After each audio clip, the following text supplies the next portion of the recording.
Tuhan Yesus berfirman, "Akulah jalan dan kebenaran dan hidup. Tidak ada seorang pun yang datang kepada Bapa kalau tidak melalui Aku." Di ayat ini kita membaca kalau Yesus adalah jalan menuju Bapa. Lalu apakah benar Yesus itu sekedar jalan saja atau juga tujuan?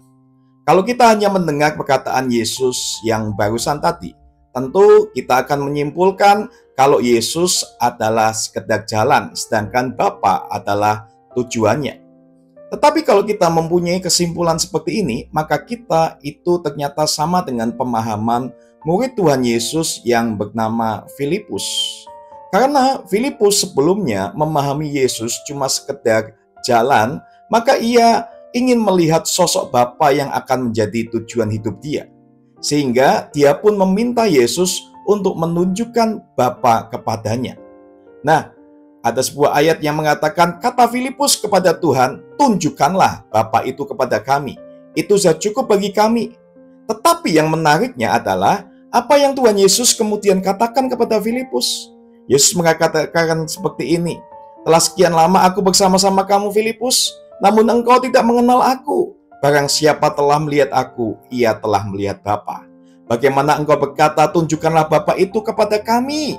Tidak percayakah engkau bahwa aku di dalam Bapa dan Bapa di dalam aku?" Kita bisa bayangkan betapa kagetnya Filipus mendengar jawaban Yesus itu. Bahwa selama ini setiap kali dia melihat Yesus, ternyata dia telah melihat Bapa. Karena Bapa berada di dalam Yesus dan Yesus di dalam Bapa. Jadi kalau Bapa adalah tujuan, sedangkan Bapa ada di dalam Yesus, bukankah itu berarti Yesus juga adalah tujuan? Tuhan Yesus ingin Filipus dan semua murid-muridnya mengerti kalau dia tidak hanya sekedar jalan, melainkan juga tujuan. Sebagai firman Allah yang menjadi manusia, tentunya Yesus adalah bagian dari Allah yang tidak dapat dipisahkan secara hakikat. Meskipun dalam suatu waktu dapat mengambil rupa seorang hamba atau manusia, tetapi dalam keterbatasannya sebagai manusia, di dalam diri Yesus juga berdiam seluruh kepenuhan Allah itu. Sehingga Yesus adalah sepenuhnya Allah dan sepenuhnya manusia. Jadi di dalam hakikat Allah Bapa terdapat juga hakikat Allah Anak.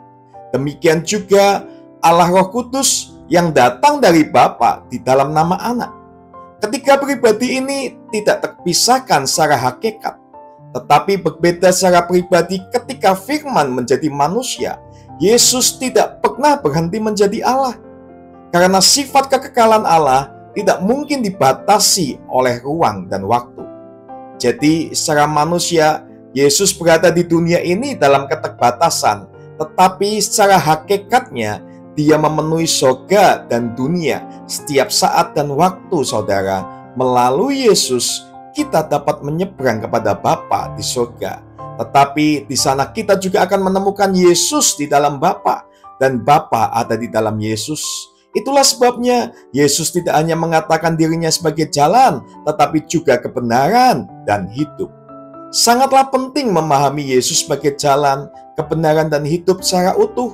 Karena sifat jalan tidak terpisahkan dari tujuannya, yaitu kebenaran dan hidup itu sendiri.